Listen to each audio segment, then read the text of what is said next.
Morning, everyone. Welcome to Coffee Talk. A beautiful spring day. Happy post-Easter week.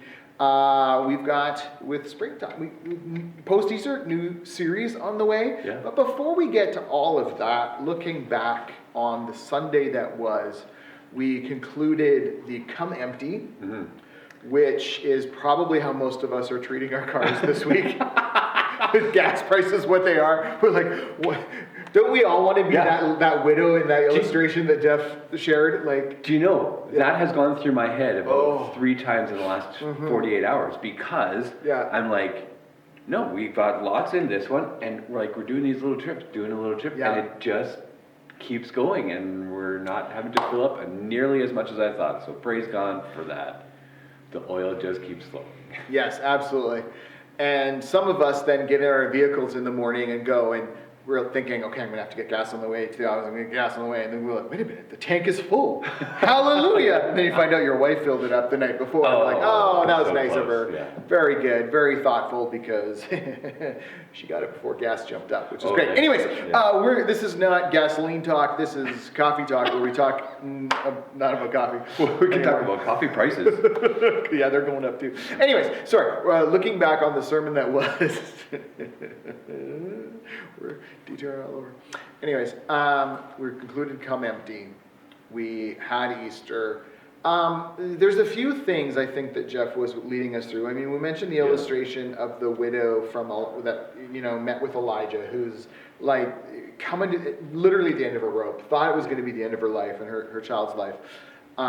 What a miracle! The oil just kept flowing. I think there was probably 3 sorts of challenges in there of things that we might be filling ourselves with that aren't helpful in the Christian life, right? Yeah. So, we think for her it was just despair. Yeah. Right? There's no hope. It is all lost. We had the women at the tomb whose they kind of in a similar way, right? They expected to find Jesus' dead body. Yeah. Right? They're like natural consequences of dying is staying dead, and yet what a miracle there, he is risen. Yeah. And so, what would you say they were coming with, though? It's not necessarily the same despair. No, I feel like they were almost in that sense of as Jeff kind of described it, it was almost like Jesus' death was a little bit inconvenient, right? If you could have just pushed it one day this way or that way, and I'm sure that the Romans wouldn't have necessarily had some compassion for their sense of Sabbath, but they also wouldn't have had the crowd. It is old. But there was a reason to that. Yeah. And it's almost like Jesus' death was inconvenient for them at that time. And so when they put Jesus in the tomb, when Joseph of Arimathea took the body, put it in the tomb, it's almost like they kind of had to rush. Yeah. Because why else would those women come back to the tomb 2 days later? Yeah. Right? Like, okay, yes, it's probably beginning to decay and whatnot. So they're bringing these spices, expecting to find a body. Like there's not going to be anything but a body there, right? Yeah. And that just seems quite amazing. That it's almost like they're in this sense of routine. It's almost like you're just kind of walking along, just in your own world, and somebody has to kind of say your name and almost perk you out of it. So I just wonder, were they kind of just going through this sense of routine? Yeah. Business as usual. There's going to be a body there. And it's almost like God just said, surprise. Well, I think certainly in terms of routine, rut or ritual, we all sometimes fill ourselves with that, right?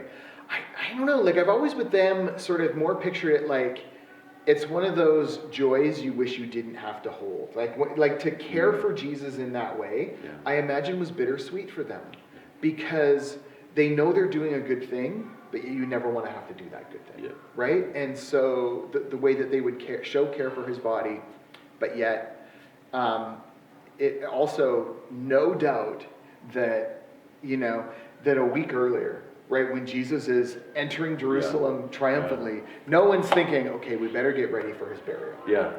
They, I think, were denied the opportunity to prepare. Yeah. And so that's, I think, where the sense of rushness comes in. Yeah.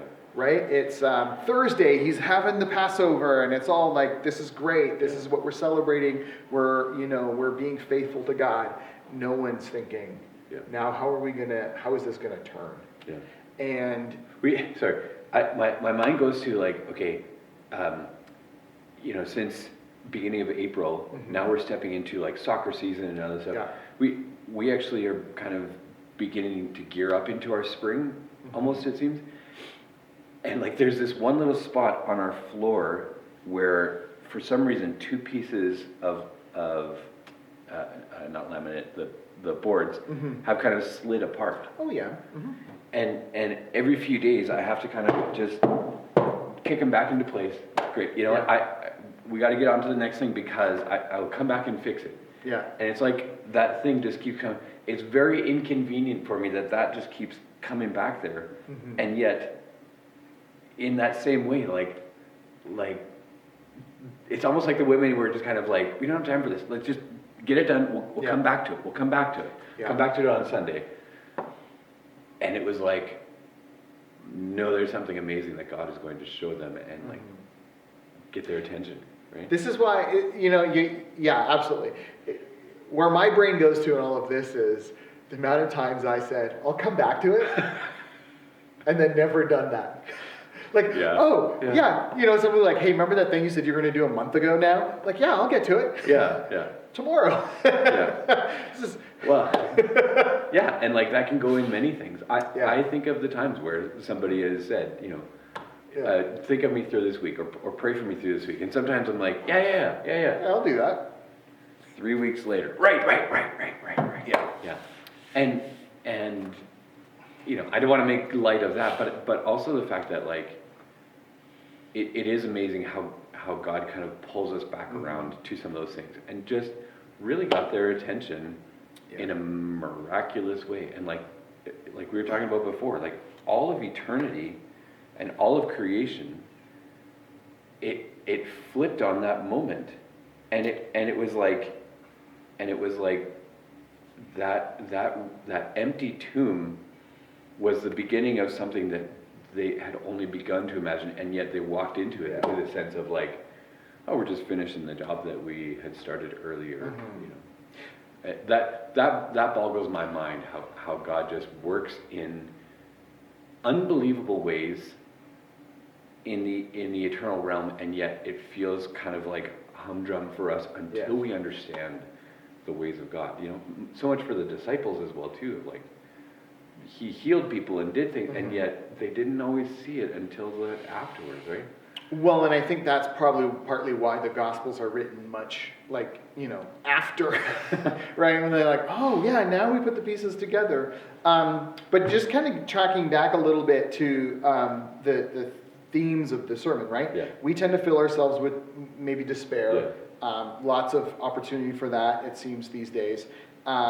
We can fill ourselves with, I don't know, like how we're trying to summarize what the women went through, right? It's busyness, it's ritual, it's routine, it's all of those things, which maybe not, sometimes good, sometimes not. No blanket statements there. And then the third one would be because he told the illustration of the 2 monks, right? And he kind of made the point that one had filled himself with his focus was like a strict adherence to the rules. This is what, and the other one was like, well, excuse me, sorry, something in my throat. The other one was trying to point out that actually what we're called to is love and care for one another, and was more filled with that. And I think what Jeff wanted to kind of help us see is that, we need to be open to God stripping away and emptying out the things that are in the way. Yeah. And that's been a bit of a theme, I think, for the last few weeks. Yeah. That he was wrapping up for us is because I do think that especially the women at the tomb, what they were doing was really good. What they had taken on was a good thing. They just needed to even hold the good thing they were doing a little bit loosely, to be open to that maybe God's gonna shake things up. Just like the woman who, we're not going to say that her despair was good, but her understanding of the way things work, she needed to be open that God was going to shake things up. Yeah. And even then with the illustration of the two monks, right? One understood that there was something greater that God was leading them to. And when we create space for God to strip away what's unhelpful, what is problematic or dangerous, whatever he's going to replace that with is so much better. Yeah. And in this case, what he's replaced it with at Easter is a different kind of emptiness. It's an empty tomb because he has risen. And that is a wonderful thing that we are going to look ahead to in our next series, right? Because we don't want to just be like, well, Easter's done with, back to whatever, what's Nahum up to?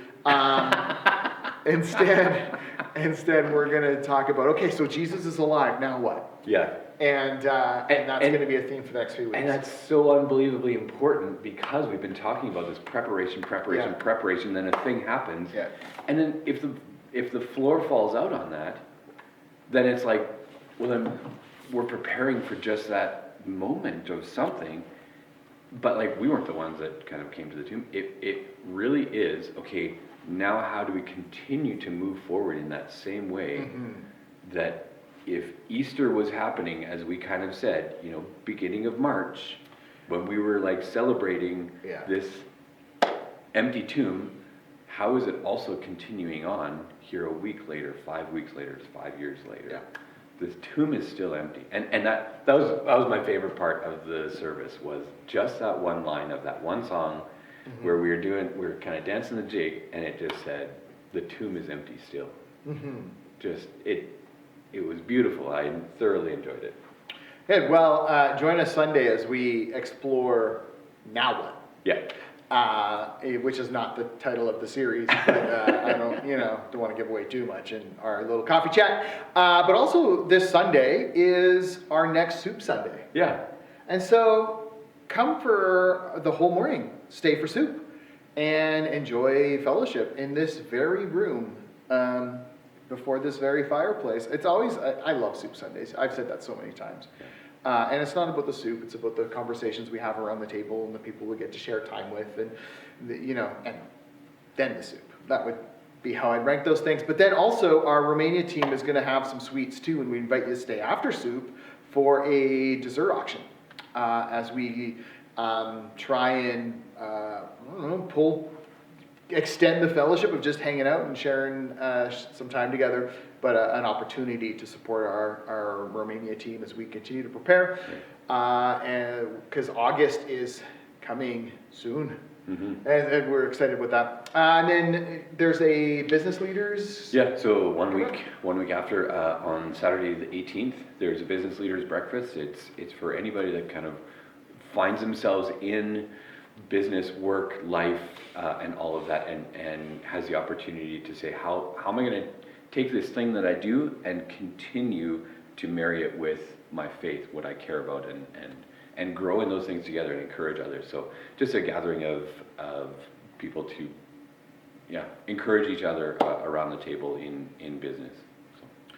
That sounds great. That's coming up on the 18th. Well, I think that's pretty much it for us at this time. Thank you for spending some unintentionally socially distant time with one another. And we look forward to seeing you on Sunday or whenever we get to connect face to face real soon.